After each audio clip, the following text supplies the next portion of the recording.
नमस्कार, न्यूज के इकलौते फैमिली शो न्यूज की पाठशाला में आप सभी का बहुत स्वागत। मैं हूं सुशांत सिन्हा। ये वो पाठशाला जहां सबकी क्लास लगती है। और सबसे पहले रोज की तरह आपको बता दूं कि आज कौन कौन सा चैप्टर खुलने वाला हूं। हाथरस में भगदड़, हादसा या साजिश का एंगल, सुनिए मुख्यमंत्री योगी आदित्यनाथ ने क्या बताया है। यूपी में उपचुनाव के पहले हाथरस में मची भगदड़ का पूरा सच क्या है। अखिलेश की हाथरस वाले बाबा के साथ वायरल तस्वीर का सच क्या निकला। हाथरस कांड का पूरा सच बताने वाली एक्सक्लूसिव ग्राउंड रिपोर्ट भी आपके लिए लेकर आया हूं। इसके अलावा बाबा साकार हरि उर्फ सूरजपाल हाथरस कांड के बाद कहां छुपा हुआ है।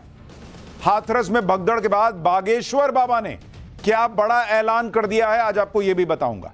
हाथरस के बाबा साकार हरि के वो हैंडपंप जिनसे चमत्कारी पानी निकलता है, वो हैंडपंप भी दिखाऊंगा। कैसे बने लाखों भक्त, हाथरस वाले बाबा की मायावी दुनिया का पूरा सच लेकर आया। इसके अलावा आज की एक और बड़ी खबर, राज्यसभा में पीएम मोदी ने क्या कह दिया कि विपक्ष मैदान छोड़कर ही चला गया। केजरीवाल से लेकर राहुल तक मोदी ने आज फिर धागे कैसे खोल दिए, इसका चैप्टर भी है। और नरेंद्र मोदी ने अगले कितने साल बीजेपी की सरकार का दावा ठोक दिया है, आज ये भी बताऊंगा। और आखिर में बेटे की शादी से 10 दिन पहले मुकेश अंबानी ने वो किया है कि सब हैरान हैं सुनकर। 12 जुलाई मुकेश अंबानी के बेटे की शादी में वो होगा जो कभी नहीं हुआ क्या। ये सारे चैप्टर आपके लिए सामने रखूंगा, लेकिन पाठशाला शुरू करने से पहले दिन भर की बड़ी खबरों का रिवीजन, उसके बाद पहला चैप्टर।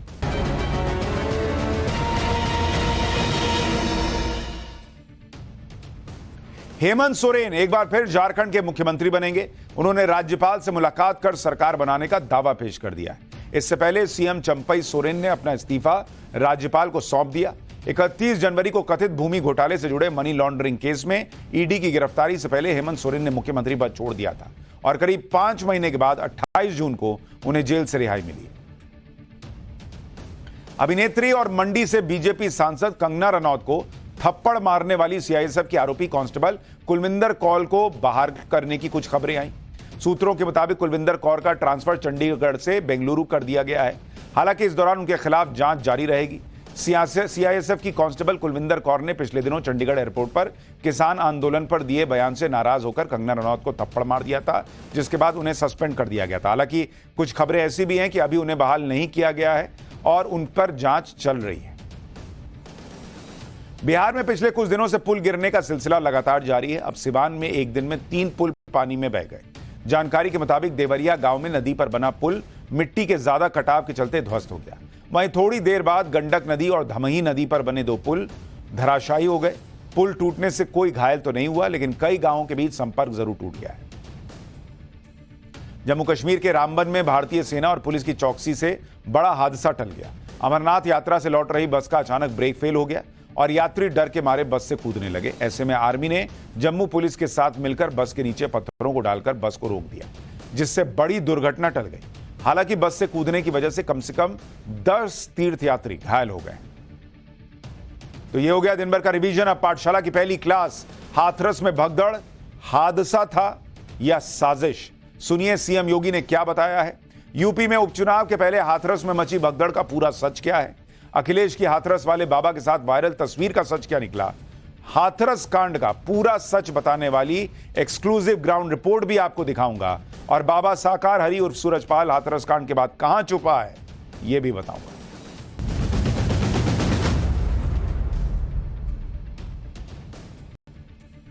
पूरे देश में कल से यूपी के हाथरस की चर्चा है।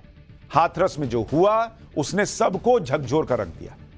120 से ज्यादा लोगों की भगदड़ में मौत हुई है और एक ऐसे बाबा के सत्संग में जो इस भयानक हादसे के बाद से फरार है। एक ऐसा बाबा जिसने अपना अलग मायावी संसार बनाया हुआ था और जिसके मायावी संसार में लाखों लोग दरबार में पहुंचते थे। लेकिन जब उसके भक्तों के साथ हादसा हुआ तो भक्तों के बीच होने की बजाय बाबा फरार हो गया। आज इस बाबा की पूरी कुंडली पाठशाला में खोलेंगे। ये कैसे एक मामूली कांस्टेबल से इतना बड़ा बाबा बन गया, ये ऐसे कैसे चमत्कार करने के दावे करता था कि लाखों लोग पैर की धूल लेने के लिए जान पर खेल जाते थे। बाबा के हैंडपंप का राज क्या है जिसमें से कहा जाता है चमत्कारी पानी निकलता था। बाबा के ऐसे वीडियो जो आपने कभी नहीं देखे होंगे, ये सब आपको दिखाऊंगा और बताऊंगा। क्योंकि कहा जा रहा है कि हाथरस में कल यही हुआ था। बाबा के चरणों की धूल लेने में ऐसे हालात बन गए कि भगदड़ हो गई, लोग जान बचाने के लिए एक दूसरे के सीने पर चढ़ गए, कोई रौंदा गया, किसी का दम घुट गया, किसी की हड्डी पसली टूट गई। इसमें बच्चे भी थे, महिलाएं भी थी। मतलब गजब ही भयानक घटना घटी है। ऐसी घटना जिसे सोचकर ही कोई भी कांप जाएगा। कल तो राहत और बचाव का काम चल रहा था, घायलों को अस्पताल तक पहुंचाया जा रहा था, उनके इलाज का इंतजाम किया जा रहा था।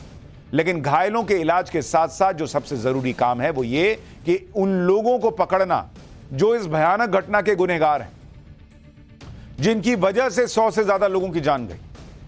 मुख्यमंत्री योगी आदित्यनाथ ने कल ही कह दिया था कि वो किसी को छोड़ने वाले नहीं है। आज मुख्यमंत्री खुद हाथरस पहुंच गए।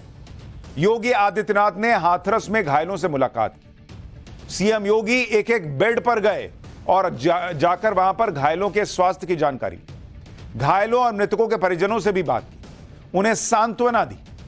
अधिकारियों को निर्देश दिया गया कि घायलों के इलाज में कोई कमी नहीं रहनी चाहिए। हाथरस की इस घटना की पूरी रिपोर्ट लेने और घायलों से मिलने के बाद सीएम योगी ने हाथरस के इस पूरे घटना की जानकारी सबको दी। सीएम योगी ने हाथरस पर आज जो बात कही उसमें सबसे अहम और इंपॉर्टेंट बात यह है कि हाथरस के इस बड़े कांड के पीछे कोई साजिश भी हो सकती है। यानी कल तक जो हादसा लग रहा था, क्या वो साजिश हो सकता है, जानबूझकर ऐसी घटना हुई हो, यह सवाल भी आज खड़ा हो गया। मुख्यमंत्री ने कहा कि साजिश वाली बात से इनकार नहीं किया जा सकता, क्योंकि यूपी में उपचुनाव भी होने हैं और हाथरस को लेकर राजनीति भी बहुत चल रही है। सीएम योगी ने कहा कि हादसे के लिए जो भी जिम्मेदार हैं उन्हें छोड़ा नहीं जाएगा और अगर यह साजिश है तो इसकी तह तक जाएंगे। सुनिए योगी आदित्यनाथ को, फिर बताऊंगा कि हाथरस में जो हुआ उसमें साजिश की बात मुख्यमंत्री योगी ने कही क्यों। इस प्रकार की घटना तो एक हादसा नहीं होता। अगर हादसा भी है तो उसके पीछे कौन जिम्मेदार है, और अगर वह घटना घटित हुई है तो इसके पीछे हादसा नहीं तो साजिश किसकी है। राज्य सरकार ने तय किया है कि हम इसका एक जुडिशियल इंक्वायरी भी करवाएंगे और जुडिशियल इंक्वायरी हाईकोर्ट के एक रिटायर्ड जज की अध्यक्षता में होगी, जिसमें प्रशासन और पुलिस के भी रिटायर्ड सीनियर अधिकारियों को रख करके इस पूरी घटना की तह में जाकर के जो भी इसके लिए दोषी होगा उन्हें इसकी सजा देना। यानी मुख्यमंत्री योगी आदित्यनाथ साजिश के एंगल को भी नहीं नकार रहे। उस एंगल से भी जांच होगी, न्यायिक जांच होगी कि जानबूझकर ऐसा हादसा हो, इसकी जमीन तो नहीं तैयार की गई। हाथरस हादसे के बाद कई ऐसी बातें सामने आई हैं जिससे साजिश वाली थ्योरी खड़ी हो रही और जिसका जिक्र सीएम योगी ने किया है। हाथरस हादसे पर जिस तरह से सीएम योगी आदित्यनाथ ने बयान दिया है और हाथरस में कथा स्थल पर जो हालात थे उससे कई सवाल खड़े हो रहे हैं, जिसकी वजह से सीएम योगी को साजिश की आशंका लग रही है। जैसे हाथरस में बाबा के सत्संग के लिए 80,000 लोगों की भीड़ जुटाने की परमिशन थी, लेकिन वहां 2.5 लाख लोग पहुंच गए, यानी 3 गुने से भी ज्यादा। इसलिए सवाल है कि लाखों की संख्या में भक्त बाबा के प्रभाव में आए थे या किसी प्लानिंग के तहत वहां पर लाए गए थे। अगर इतनी ज्यादा भीड़ आ गई थी तो फिर इतनी बड़ी भीड़ को मैनेज करने के लिए पर्याप्त तैयारियां क्यों नहीं थी? भाई बाबा के लोग ने ही 80,000 लोगों की परमिशन ली। ये बाबा कोई पहली बार तो कथा कर नहीं रहे थे। 2.5 लाख आने वाले हैं, 80,000 की परमिशन क्यों लेंगे? 80 के लिए 1 लाख आएगा, 1.25 लाख लोग आएंगे, 3 गुना ज्यादा लोग कैसे आ गए? यह सबसे बड़ा प्रश्न है। आए या लाए गए? यह भी बताया गया कि सत्संग को मैनेज करने वाले बाबा के सेवादार अपने आयोजन में प्रशासन को घुसने नहीं देते हैं। आखिर प्रशासन को अंदर घुसने से क्यों रोका भाई? बाबा के सत्संग में भगदड़ मचने के बाद बहुत देर तक प्रशासन को सूचना नहीं दी गई। आकर इस मामले को दबाने की कोशिश की गई क्या? अगर हाथरस में सत्संग करने वाले बाबा गलत नहीं थे तो उसकी कोई गलती नहीं थी, तो वो घटना के तुरंत बाद भाग क्यों गए?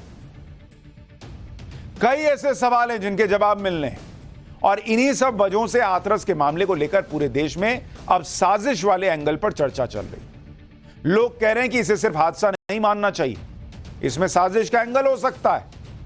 आप एक बार हाथरस की ये ग्राउंड रिपोर्ट देखिए, जिसमें लोग खुद कह रहे हैं कि हाथरस में भक्तों के साथ छल हुआ है। देखिए ये हादसा कैसे हुआ, ये हादसा क्या रोका जा सकता था, या इस हादसे में कहीं ना कहीं कोई साजिश शामिल है, ये एक बड़ा सवाल निकल के सामने आया है। ये भी बताया जा रहा है, कुछ लोग कह रहे हैं कि जो बाबा है उन्होंने कहा था कि जो मेरी चरण रज लेगा वो जो है वो पार कर पाएगा, उसका जो है कल्याण होगा। ऐसे में लोग काफी ज्यादा संख्या में पीछे की तरफ से आए और उसके बाद जो सेवादार थे बाबा के, बताया जा रहा है कि प्राइवेट आर्मी की तरह बाबा के सेवादार थे, उन बाबा के सेवादारों ने लोगों को ढकेलना शुरू किया। ये सारा कार्यक्रम ऑर्गेनाइज था, प्रशासन से परमिशन लेकर हुई थी, लेकिन जो भक्तों के साथ जो छल हुआ या कपट हुआ, उनको नहीं पता था कि बाबा कभी इधर से कभी उधर से कहीं ना कहीं मिसगाइड हो गए। ये लोग हैं, ये लोग बता रहे हैं कि भाई अगर मैनेजमेंट सही होता, अगर सेवादार ठीक से काम करते तो शायद इस तरीके से ये घटना ना हो पाती। इसके पीछे क्या साजिश है, क्या कोई षड्यंत्र है, इसकी तो जांच होगी। हाथरस कांड को लेकर जो पहली जांच रिपोर्ट आई, उसमें कल की पूरी घटना के बारे में विस्तार से बताया भी गया है कि वहां पे हुआ क्या, कैसे हुआ, क्यों भगदड़ मची। यह रिपोर्ट वहां के एसडीएम ने तैयार करके हाथरस के डीएम को दी। इस पहली रिपोर्ट के मुताबिक हाथरस में सत्संग के दौरान पंडाल में 2 लाख से ज्यादा की भीड़ थी। सत्संग के बाद बाबा साकार हरि के दर्शन के लिए भीड़ बढ़ी। बाबा साकार हरि की गाड़ी के पीछे भक्त भागने लगे।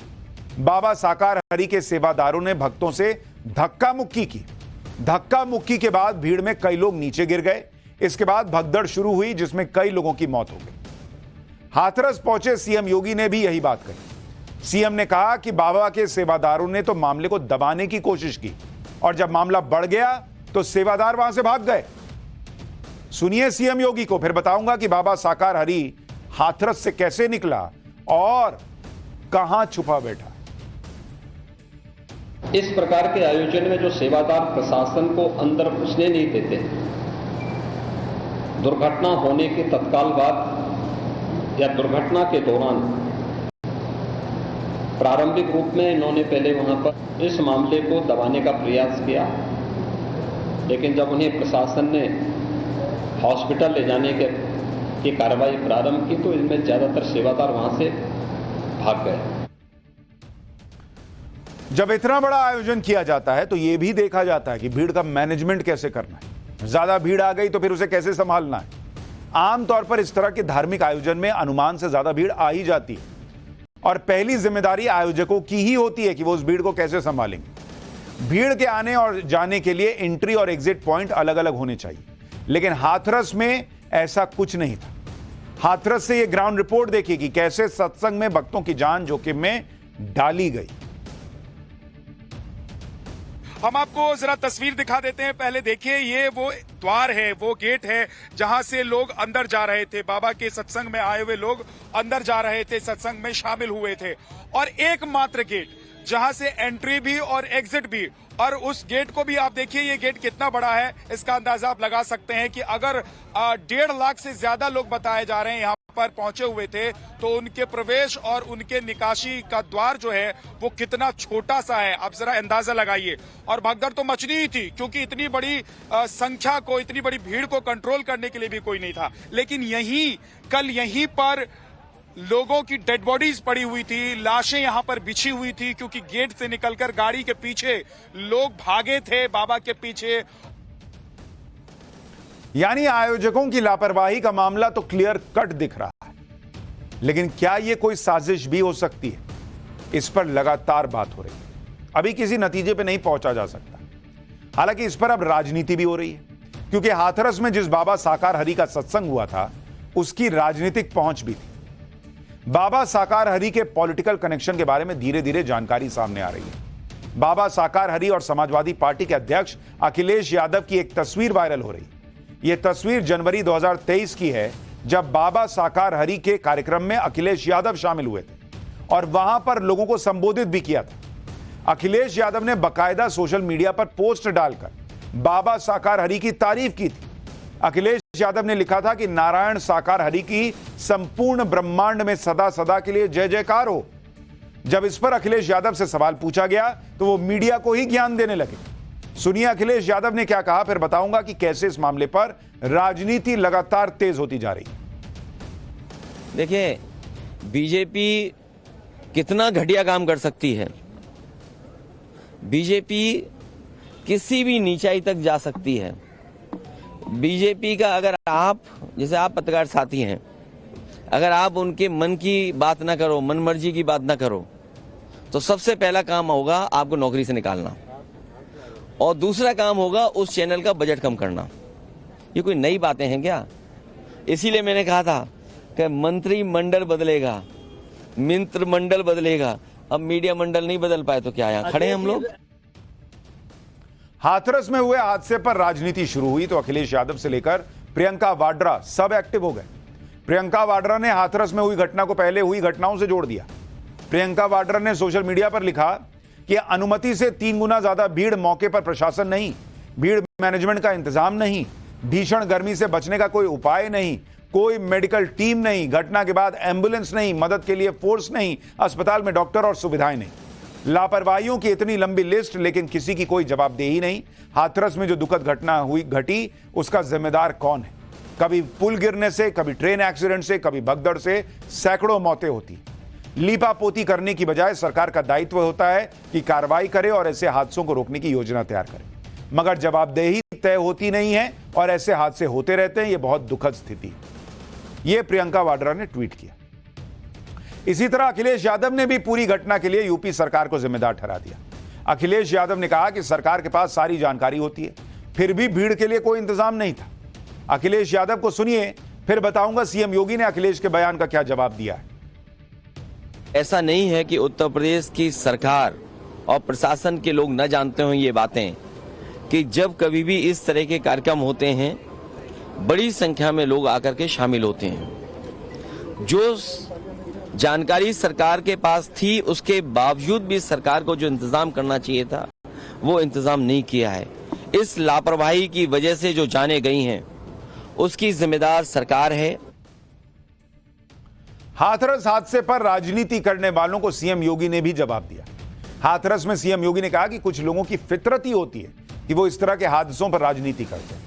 हर इंसान ये जानता है कि बाबा साकार हरि की तस्वीरें किसके साथ सामने आई हैं। सुनिए एक बार सीएम योगी। देखिए, कुछ लोगों की एक प्रवृत्ति होती है कि इस प्रकार के दुखद और दर्दनाक घटनाओं में भी वे राजनीति ढूंढते हैं, और ऐसे लोगों की ये फितरत है कि चोरी भी और सीना चोरी भी। यह हर व्यक्ति जानता है कि सज्जन के फोटो किसके साथ में है, उनके राजनीतिक संबंध किन के साथ जुड़े हुए हैं। आप लोगों ने इस बात को देखा होगा कि पिछले दिनों रैलियों के दौरान इस प्रकार की भगदड़ कहां मचती थी और कौन इसके पीछे थे। सीएम योगी ने जिन रैलियों की बात कही वो शायद यही थी। ये तस्वीरें लोकसभा चुनाव के दौरान अखिलेश यादव और राहुल गांधी की रैलियों की हैं। प्रयागराज, फूलपुर और आजमगढ़ में अखिलेश की रैलियों में जमकर हंगामा देखा गया। कहीं समर्थक आपस में भिड़ गए थे, कहीं समर्थकों ने मंच पर ही चढ़ने की कोशिश की। सीएम योगी का इशारा कहीं इन्हीं रैलियों की तरफ तो नहीं था कि हंगामा इन लोगों की रैलियों में होता रहता है और उससे जोड़ने का प्रयास कर रहे हैं। अभी कुछ भी कहा नहीं जा सकता, लेकिन यूपी में उपचुनाव भी है और उसके पहले राजनीति भी गरमाई हुई है और साजिश के एंगल पर चर्चा भी तेज हो गई। हादसे के बाद बाबा साकार हरि का पहला बयान आ गया है। कहा गया है कि हादसे में मृतक लोगों के परिजनों के साथ हमारी संवेदना है, परमात्मा से घायलों के जल्द स्वस्थ होने की प्रार्थना करते हैं। बाबा साकार हरि ने हादसे के पीछे साजिश की आशंका जताई है, वो भी साजिश ही कह रहे हैं, और कानूनी एक्शन के लिए एक वकील को भी नियुक्त कर दिया है। बाबा साकार हरि के वकील भी कैसे साजिश की बात कर रहे हैं, सुनिए जरा। जिस तरह से कुछ एंटी सोशल एलिमेंट्स ने सोची समझी साजिश और षड्यंत्र के तहत जब नारायण साकार हरि मंच से प्रवचन के बाद चले गए, उसके बाद एक साजिश के तहत षड्यंत्र जो भगदड़ मचाई गई है उसकी जांच हो रही है, अच्छी तरह जांच हो। हम उत्तर प्रदेश पुलिस की जांच, SIT जांच, सरकार पर पूरा तरह से धन्यवाद करते हैं। हाथरस की घटना में कोई साजिश है या नहीं है, ये तो जांच के बाद ही पता चलेगा। अभी जांच चल रही है। हाथरस हादसे में जो FIR हुई है उसमें किस किस का नाम है वो भी आपको बताता हूं। FIR में बाबा साकार हरि के मुख्य सेवादार वेद प्रकाश मधुकर का नाम है। अन्य अज्ञात आयोजकों और सेवादारों के खिलाफ भी FIR हुई। आरोपियों के खिलाफ भारतीय न्याय संहिता की धारा 105, 110, 126(2), 223 और 238 लगाई गई। सेवादारों पर ही बाबा के सभी धार्मिक आयोजनों को संभालने की जिम्मेदारी होती है। ये सेवादार धार्मिक आयोजनों में प्रशासन को भी अंदर नहीं जाने देते थे, इसलिए आयोजन में भगदड़ मची और लोग मारे गए। तो पहली जिम्मेदारी इन्हीं लोगों की बताई जा रही है। आयोजन में भगदड़ इसलिए मची क्योंकि आयोजन के बाद बाबा अपनी गाड़ी से जा रहे थे और गाड़ी के टायरों की धूल लेने की मारामारी हो रही थी, ये कहा जा रहा है। सुनिए खुद मुख्यमंत्री योगी आदित्यनाथ ने पूरी रिपोर्ट लेने के बाद हादसे के बारे में क्या बताया। कथावाचक के मंच से उतरने के बाद GT रोड में जैसे ही उनका काफिला आया था तो उन्हें छूने के लिए जब महिलाओं का एक दल उधर बढ़ा तो उनके पीछे पीछे भीड़ गई और इसी के बाद वे एक दूसरे के ऊपर चढ़ते गए। सेवादार भी लोगों को धक्का देते रहे, जिसके कारण दोनों ओर GT रोड के दोनों ओर और GT रोड के अंदर भी ये सब हादसा वहां पर होता हुआ दिखाई दिया। सबसे हैरानी की बात तो यह है कि जो लाखों भक्त बड़ी श्रद्धा से जिस बाबा को पूजते थे, उस बाबा ने ही भक्तों की कोई सुध नहीं ली। बाबा ने भगदड़ के बाद वहां से भागना सही समझा। आपको बताता हूं कि हाथरस में सत्संग के बाद बाबा नारायण साकार हरि और भोले बाबा कैसे वहां से निकल गया। बाबा साकार हरि दोपहर 1:40 पर सत्संग से निकल गया। बाबा को 2:48 पर आयोजक देव प्रकाश मधुकर ने फोन किया। आयोजक देव प्रकाश ने बाबा को घटना की जानकारी दी। दोपहर 3 बजे से 4:35 तक बाबा की लोकेशन मैनपुरी में थी। मैनपुरी में रहने के दौरान बाबा ने 3 लोगों से फोन पर बात की। आयोजक देव प्रकाश की पत्नी रंजना से 11 मिनट बात हुई। आयोजक समिति के 2 लोगों से बाबा ने करीब 4 मिनट बात की। 4:35 के बाद से बाबा साकार हरि का फोन ऑफ हो गया। बाबा की तलाश के लिए कुल 8 जगहों पर दबिश दी गई। बाबा की तलाश के लिए 40 पुलिसकर्मियों की टीम बनाई गई। बाबा साकार हरि के हरियाणा और दिल्ली भागने की भी आशंका है। टोल प्लाजा के CCTV फुटेज भी देखे जा रहे हैं। एक सवाल यह भी उठा कि आखिरकार FIR में बाबा का नाम क्यों नहीं है? क्यों सेवादारों और आयोजकों के साथ साथ बाबा का नाम FIR में नहीं जोड़ा गया? यह सवाल आज मुख्यमंत्री योगी आदित्यनाथ से भी पूछा गया। इस पर CM योगी ने कहा कि अभी जांच चल रही है और जैसे जैसे जांच आगे बढ़ेगी FIR का दायरा भी बढ़ेगा। सुनिए एक बार। FIR एप्लीकेशन परमिशन के लिए जिन लोगों ने दी थी, प्रथम दृष्टया पहले FIR उनके खिलाफ होती है और इसके बाद फिर उसका दायरा बढ़ता है। ये सभी अन्य लोगों के दायरे में आएंगे, जो भी इसके लिए जिम्मेदार होंगे वो इसमें आएंगे। यानी बाबा हो या उनके सेवादार हो या कोई भी बड़े से बड़ा व्यक्ति हो, जो भी इस घटना के लिए जिम्मेदार है उन पर एक्शन होगा, ये CM योगी कह रहे हैं। क्योंकि हाथरस में इस हादसे के बाद वहां कई लोग बाबा साकार हरि को भी जिम्मेदार ठहरा रहे हैं। लोग कह रहे हैं कि बाबा साकार हरि खुद को भगवान बताते हैं, तो इतने लोगों को मरने से बचा क्यों नहीं लिया? देखिए हाथरस से ये ग्राउंड रिपोर्ट। मंगलवार दोपहर को ये घटना घटी जब लोग सत्संग से बाहर निकल रहे थे। बाबा यहां से निकल रहे थे, जो लोग यहां बता रहे हैं। उनकी गाड़ी के पीछे लोग भागे और उनके चरणों के धूल को स्पर्श करने के लिए भगदड़ मची।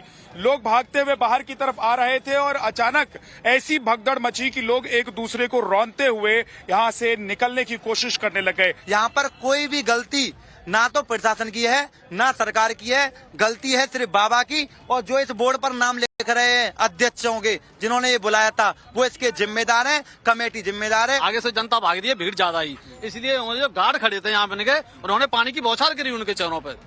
पूरे चेहरा खराब कर दिए सब, और वो गिर गए वहाँ से, और गिर गए खुद के, फिर तो बाकी यही नहीं पता चला कितना। शासन प्रशासन को देखना चाहिए, जब इतना बड़ा प्रोग्राम हो रहा है, 50,000 की परमिशन दे रहे हो, 3 लाख आदमी आ रहा है, तो ये गलती प्रशासन की नहीं है, किसकी है? ये बाबा था तो क्यों नहीं बचा पाया इनको? भगवान तू बनता है, क्यों नहीं बचा पाया इनको? अगर भगवान है तो ये जो मर गए इनको जिंदा करके दिखाएं, तो हम जानते हैं हम भगवान हैं। लोग बाबा से सवाल पूछ रहे हैं कि इतने बड़े बाबा हैं, तुम लोगों की मदद क्यों नहीं की, लोगों को बचाया क्यों नहीं? हाथरस में जिस तरह की लापरवाही हुई, जिस तरह से निर्दोष लोगों की जान से खेला गया, जिस तरह से बड़ी संख्या में महिलाओं की जान गई, उसमें तो किसी भी हालत में इसके गुनहगारों को छोड़ा नहीं जाना चाहिए। हाथरस में घटनास्थल के पास अभी भी दर्जनों चप्पलें, जूते, सैंडल पड़े। महिलाओं और पुरुषों की चप्पलें हैं तो बच्चों के जूते हैं, जो अपने माता पिता के साथ सत्संग में आए थे। भगदड़ के समय अपनी जान बचाने के लिए भागते समय जूते चप्पल उनके पैरों से उतर गए। देखिए ये ग्राउंड रिपोर्ट। उसके बाद आपको बताता हूं कि बागेश्वर बाबा ने इस हादसे के बाद क्या बड़ा ऐलान किया है। ये तमाम ऐसे सबूत हैं जो गवाही दे रहे हैं कि यहां पर जिन लोगों की मौत हुई थी वो किस अवस्था में, किस हालत में यहां से भागने और जान बचाने की कोशिश कर रहे थे। ये तमाम ऐसे सबूत हैं जो गवाही दे रहे हैं कि यहां पर जिन लोगों की मौत हुई थी वो किस अवस्था में, किस हालत में यहां से भागने और जान बचाने की कोशिश कर रहे थे।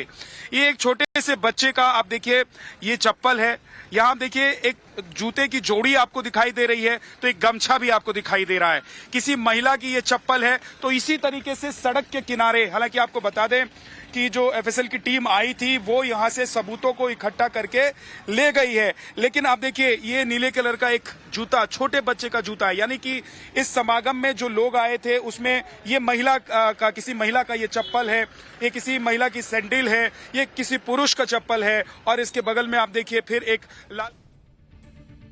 हाथरस में हुए हादसे के बाद अब भीड़ भाड़ वाले आयोजन को लेकर डर का माहौल दिख रहा है। बागेश्वर बाबा ने 4 जुलाई को अपने जन्मदिन के अवसर पर होने वाले कार्यक्रम को रद्द कर दिया। भाई उन्होंने जिम्मेदारी समझी कि इतनी, आप देखिए ना उनके यहां कितनी बड़ी संख्या में लोग पहुंचते। ये बाबा बागेश्वर के बागेश्वर धाम की तस्वीर दिखा रहा हूं, इतनी बड़ी संख्या में लोग वहां भी पहुंचते हैं। बागेश्वर बाबा के अनुयायी इलाकों में है। छतरपुर के गढ़ा गांव में बागेश्वर बाबा के आश्रम में हजारों लोग पहुंचते हैं। ये तस्वीरें बता रही हैं कि बागेश्वर बाबा के दर्शन और उनकी कथा सुनने के लिए भक्तों का कैसे हुजूम पहुंचता है। और बागेश्वर बाबा का जन्मदिन है 4 जुलाई को, ऐसे में तो भीड़ और बढ़ जाती। लेकिन बागेश्वर बाबा ने जिम्मेदारी समझी और सावधानी के लिए अपने जन्मदिन पर होने वाले कार्यक्रम को ही स्थगित कर दिया, और इसकी जानकारी खुद बागेश्वर बाबा ने दी। ये हाथरस वाले बाबा देखे हैं कि कैसे जिम्मेदारी ली जाती है। बागेश्वर बाबा से कुछ सीखें। सुनिए एक बार बागेश्वर बाबा को, फिर आपको बाबा साकार हरि के मायावी लोक की कहानी बताऊंगा और वो हैंडपंप दिखाऊंगा जिससे बाबा का चमत्कारी पानी निकलता था। समस्त बागेश्वर धाम के जितने लोग जुड़े हैं, हमारे प्रियजन, हमारे आत्मीय जन हैं, बड़ी श्रद्धा पूर्वक 4 जुलाई के उत्सव को आ रहे हैं, दूर दूर से आ रहे हैं। हमारी एक प्रार्थना अगर आप मानो तो हमें बड़ी अपार प्रसन्नता होगी। खूब व्यापक व्यवस्था हमने की थी और खूब मैदान भी किया था कि अत्यधिक भीड़ होने के कारण 4 जुलाई को आने वाले सभी प्रियजन अपने घर से उत्सव मनावे। बागेश्वर धाम की व्यवस्थाएं जो थी उससे डबल टिबल की गई, पर वो सब स्थिति ऐसी आ गई कि अब पूछो मत। यानी बागेश्वर बाबा अपने भक्तों की चिंता करते हुए कह रहे हैं कि उनका जन्मदिन 4 जुलाई को घर पे ही मना लो भाई, मत पहुंचो, ऑलरेडी बहुत लोग आ गए।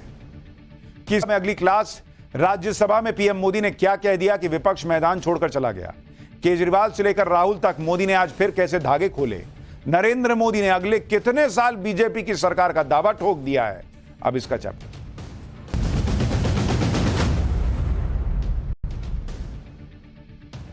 कल प्रधानमंत्री मोदी ने लोकसभा में विपक्ष की सुपर धुलाई की। आज बारी राज्यसभा की थी। राज्यसभा में बैठे विपक्षी सांसद लोकसभा का ट्रेलर देख चुके थे, इसलिए उन्होंने बहुत ज्यादा रिस्क नहीं लिया। प्रधानमंत्री मोदी जैसे ही फॉर्म में आने शुरू हुए, विपक्ष ने मैदान ही छोड़ दिया, बाहर चले गए, क्योंकि विपक्षी सांसद ये समझ चुके थे कि नरेंद्र मोदी किसी को बख्शने के मूड में तो है नहीं। अच्छा, नारे लगाने चिल्लाने से कुछ होगा नहीं, वो रुकने वाले हैं नहीं।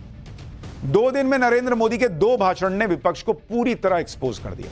क्योंकि जो विपक्ष दिन रात प्रधानमंत्री से हर मुद्दे पर जवाब मांगता रहता है, वो दोनों सदनों में प्रधानमंत्री का पूरा भाषण तक सुनने की तैयारी नहीं, सुनने तक को तैयार नहीं था। कल लोकसभा में जब प्रधानमंत्री मोदी ने भाषण दिया तो उनके पूरे भाषण के दौरान विपक्ष ने जबरदस्त हंगामा किया।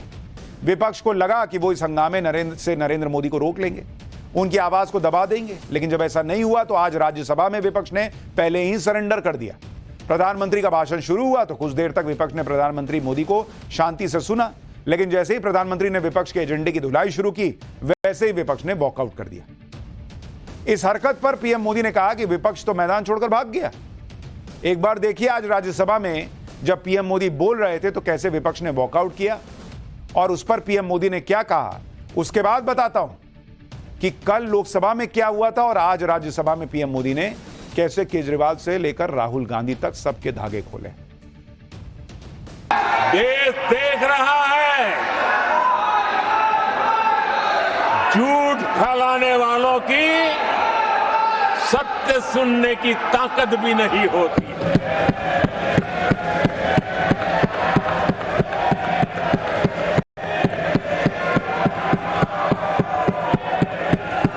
जिनका सत्य से मुकाबला करना, इसके लिए जिनके हौसले नहीं है, वो बैठ करके इतनी चर्चा के बाद उन्होंने उठाए हुए सवालों के जवाब भी सुनने की हिम्मत नहीं है। इन्होंने ये अपर हाउस को अपमानित कर रहे हैं। देश की जनता भी साफ साफ देख रही होगी कि कैसे विपक्ष जनता के मुद्दे उठाने का दावा तो करता है, लेकिन जब उन मुद्दों पर प्रधानमंत्री सदन में जवाब देना शुरू करते हैं तो विपक्ष उन्हें सुनने तक को तैयार नहीं।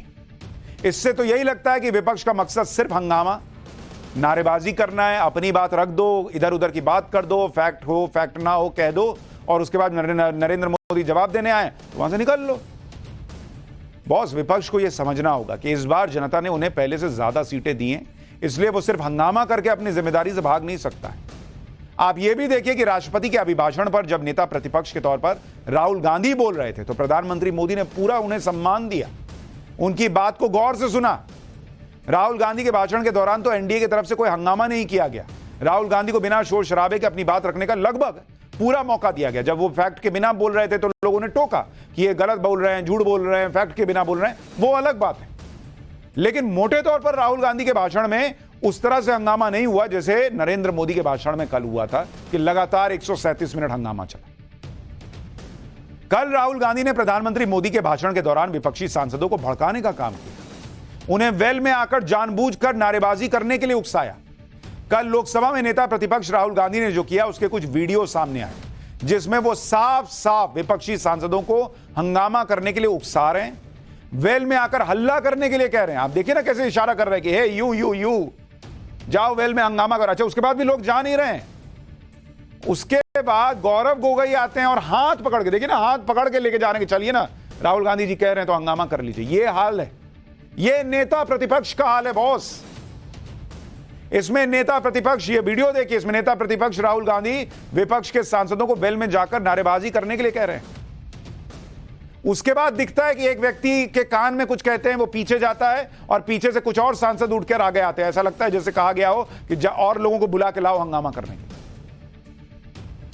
लिए। इस दौरान राहुल गांधी और स्पीकर ओम बिड़ला के बीच तीखी बहस होती दिखती है। जो राहुल गांधी कह रहे थे कि अरे हम तो स्पीकर को सब कुछ मानते हैं, उनकी देखिए कैसे बहस हो रही है। ये देखिए कैसे बहस चल रही है। वीडियो में कई बार दिखा कि राहुल गांधी मुड़ मुड़कर विपक्षी सांसदों को ऐसा लग रहा था जैसे निर्देश दे रहे हैं। उनके निर्देश के कुछ ही देर में विपक्ष के 20 से ज्यादा सांसद वेल में आकर हंगामा करने लगे। जब नेता प्रतिपक्ष के तौर पर राहुल गांधी विपक्ष के सांसदों को उकसा रहे थे तो उस वक्त लोकसभा स्पीकर ओम बिड़ला ने उन्हें टोका भी था। यह याद दिलाया था कि आप नेता प्रतिपक्ष हैं बॉस, आपको यह सब शोभा नहीं देता। एक बार सुनिए कल कैसे स्पीकर ओम बिड़ला ने राहुल गांधी को चेताया था, तब लोगों ने बयान सुना था, ये वीडियो नहीं देखे थे। आज ये वीडियो देखिए और सुनिए उस वक्त क्या कहा था स्पीकर। माननीय प्रतिपक्ष के नेता, ये शोभा नहीं देता आपको। आपको पर्याप्त समय, पर्याप्त अवसर दिया है, ये शोभा नहीं देता। आप सदन में डायरेक्शन दो। माननीय नेता जो बोल रहे हो जब खड़े हो, ये शोभा नहीं देता आपके लिए, ये उचित नहीं है संसदीय परंपराओं के अनुसार। ये तरीका ठीक नहीं है आपका। नो, ये गलत तरीका है आपका, और ये तरीका इस तरीके से नहीं चलेगा। बिल्कुल गरिमा बना के रखें आप गरिमा को तोड़ना चाहते हैं। आप संसद मर्यादा पीछे नहीं करें। आपको गरिमा नहीं, सदन की डायरेक्शन देते हैं आप बेल में आने के लिए लोगों को। ये प्रतिपक्ष के नेता है आप। लोकसभा स्पीकर के क्लियर कट टोकने के बाद भी राहुल गांधी नरेंद्र मोदी के खिलाफ ये शोर शराबे का खेल खेलते रहे। कल लोकसभा की कार्रवाई का एक और वीडियो देखिए। इसमें राहुल गांधी अपने सांसदों को और जोर से हंगामा करने का इशारा कर रहे हैं और खुद भी मणिपुर के नारे लगा रहे हैं थोड़ा बहुत। इसी वीडियो में एक और जगह राहुल गांधी वेल में हंगामा कर रहे सांसदों को और जोर से नारेबाजी करने के लिए उकसा रहे हैं ताकि नरेंद्र मोदी का भाषण रुक जाए या सारा ध्यान विपक्ष के हंगामे पर जाए। लेकिन जो राहुल गांधी सोच कर आए थे कि नरेंद्र मोदी को बोलने नहीं देंगे, जब वो ऐसा नहीं कर पाए तो मैंने कल आपको दिखाया था, उनका चेहरा उतर गया, बॉडी लैंग्वेज लुंज पुंज पड़ गई। उनको लगा कि अरे मैं तो नहीं कर पाया, नरेंद्र मोदी तो बोलते चले गए। और आप उनका व्यवहार देखिए। इस व्यवहार में कई लोग सोशल मीडिया पर लिख रहे हैं कि एकदम अहंकार टप टप गिर रहा है। ऐसा लग रहा है कि मैंने कह दिया, आदेश दे दिया, तुम लोग हंगामा करो, मैं बैठ के देख रहा हूं वाला हिसाब लग रहा है। यह नेता प्रतिपक्ष का व्यवहार होना चाहिए। देख रहे हैं आप, व्यवहार देखिए। बाकी लोग खड़े होकर नारे लगा रहे हैं और खुद बैठे हुए हैं, जैसे नहीं ऑफिस में आज बॉस ने कह दिया गया तुम लोग करो, मैं देख रहा हूं। नेता प्रतिपक्ष के तौर पर राहुल गांधी ने कल कैसे गैर जिम्मेदाराना बर्ताव किया, उसका एक और वीडियो देखिए। इसमें भी साफ साफ दिख रहा है कैसे राहुल गांधी विपक्ष के सांसदों को हंगामा करने के लिए मजबूर कर रहे हैं, उन्हें उकसा रहे हैं, ज्यादा जोर से नारे लगाने के लिए कह रहे हैं। अच्छा, वहां अखिलेश यादव भी हैं, वो ऐसा नहीं कर रहे। राहुल गांधी सबको देखिए कैसे कैसे कान में बोल रहे हैं, क्या बोल रहे हैं। ये व्यवहार है। और इसीलिए कल नरेंद्र मोदी ने कहा था, प्रधानमंत्री ने, जब वो राहुल गांधी के लिए बालक बुद्धि शब्द का इस्तेमाल कर रहे थे, उन्होंने कहा था कि इसको गंभीरता से लेना होगा, ये चीजें ठीक नहीं है। राहुल गांधी कल यही सोच रहे होंगे कि कैसे उनके एक इशारे पर विपक्ष वेल में आ गया और प्रधानमंत्री की स्पीच में अड़ंगा डाल दिया। लेकिन राहुल गांधी ये भूल गए कि संसद में उनके ऐसे ही बचकाने इशारे उनके लिए फजीहत का उदाहरण बन जाते हैं। साल 2018 में भी उन्होंने लोकसभा में भाषण दिया था और फिर उसी दौरान आंख मारने का इशारा कर अपने ही भाषण पर पानी फेर दिया। इसी तरह से राहुल गांधी ने कल भी किया। राहुल गांधी और उनका इकोसिस्टम भले ही इसे जबरदस्त स्टंट मान रहा हो, लेकिन ऐसी हरकतें राहुल गांधी की इमेज को डेंट करती हैं बॉस। पब्लिक को नहीं पसंद आता ये सब। भले इकोसिस्टम कहे कि अरे सर गजब कर दिए, sir sir sir sir sir, public नहीं मानती बॉस ऐसा। ऐसे वीडियो जब बाद में वायरल होते हैं तो राहुल गांधी पर नॉन सीरियस नेता होने का जो टैग लगा हुआ है वो और चस्पा हो जाता है, टैटू की तरह उन पर छप जाता है कि इनसे ना हो पाएगा। लेकिन राहुल गांधी की इन हरकतों को हर बार नॉन सीरियस कहकर अनदेखा भी नहीं किया जा सकता। इस बार तो राहुल गांधी नेता प्रतिपक्ष की बड़ी भूमिका में, अगर वो सांसदों को हंगामे के लिए उकसाएं तो यह बहुत ही गंभीर मामला हो जाता है। इसे बिल्कुल भी हल्के में नहीं लिया जा सकता, क्योंकि आप देखिए राहुल गांधी की जिम्मेदारी जो थी वो उससे उल्टा काम करते दिखाई दी। नेता विपक्ष के तौर पर उनकी जिम्मेदारी विपक्ष को मैनेज करने की थी, लेकिन वो खुद ही विपक्षी सांसदों को भड़काने में लगे थे। सदन बिना हंगामे के सुचारू रूप से चले, इसकी कुछ जिम्मेदारी नेता विपक्ष की भी होती, लेकिन राहुल गांधी अपनी जिम्मेदारी पर खरे उतरते नहीं दिखे। जब लोकसभा में खुद प्रधानमंत्री भाषण दे रहे थे तो विपक्ष से यह उम्मीद थी कि वो प्रधानमंत्री को वैसे ही सुनेगा जैसे प्रधानमंत्री ने राहुल गांधी को सुना, लेकिन राहुल गांधी इस जिम्मेदारी पर भी खरे नहीं उतरे। सदन में नेता विपक्ष की यह ज्यादा जिम्मेदारी होती है कि वो सही मुद्दे पर सही फैक्ट्स के साथ अपनी बात रखे और सरकार को जवाब देने के लिए मजबूर करे। लेकिन राहुल गांधी तो अग्निवीर, अयोध्या, एमएसपी जैसे मुद्दों पर साफ साफ झूठ बोलते पकड़े गए। राहुल गांधी की इन सब बातों को यह कहकर इग्नोर नहीं किया जा सकता कि वो अभी अभी नेता विपक्ष बने। अरे कब तक अभी अभी चलेगा बॉस? और अगर आपको यह लग रहा था कि मणिपुर पर नरेंद्र मोदी को बोलना चाहिए, आप भाषण तो सुनते। आपको बिना भाषण सुने कैसे पता था कि नरेंद्र मोदी मणिपुर पर नहीं बोलेंगे? राज्यसभा में आज मणिपुर पर बोले पीएम, कल नीट पर बोले पीएम, एमएसपी पर बोले पीएम, लेकिन सुनना ही नहीं था। प्रधानमंत्री नरेंद्र मोदी ने कल खुद कहा कि सदन में झूठ बोलना, उसकी गरिमा से खिलवाड़ करने के मुद्दे को बालक बुद्धि मानकर नजरअंदाज नहीं करना चाहिए, बल्कि एक्शन होना चाहिए। सुनिए राहुल गांधी पर क्यों पीएम को यह कहना पड़ा था। फिर आपको बताऊंगा कि आज पीएम मोदी ने कैसे विपक्ष के एक बड़े नैरेटिव को फिर फेल कर दिया। आदरणीय सभापति जी, इन हरकतों को बालक बुद्धि कह करके, बालक बुद्धि मान करके हम नजरअंदाज नहीं करना चाहिए।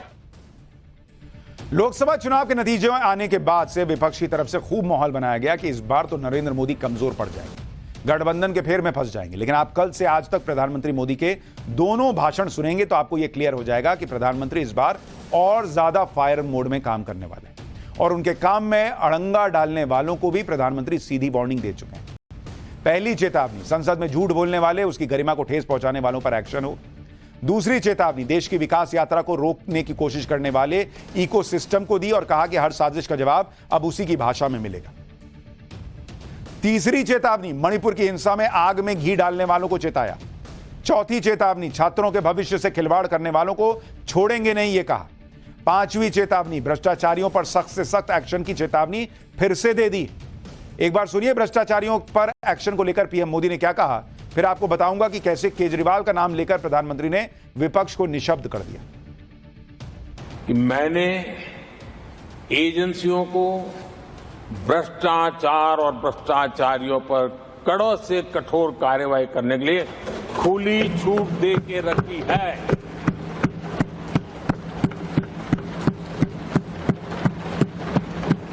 सरकार कहीं पर भी टांग नहीं अड़ाएगी। हां, वो ईमानदारी से काम करे, ईमानदारी के लिए काम करे, ये मेरी सूचना है। और आदरणीय सभापति जी, मैं फिर देशवासियों को कहना चाहता हूं,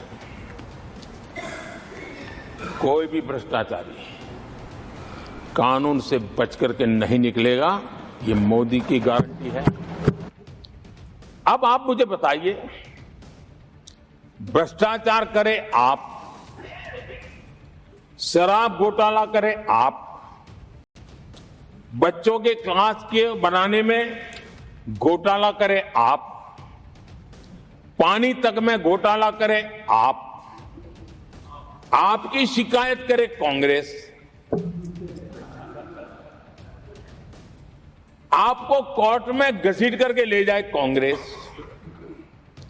और अब कार्रवाई हो तो गाली दे मोदी को।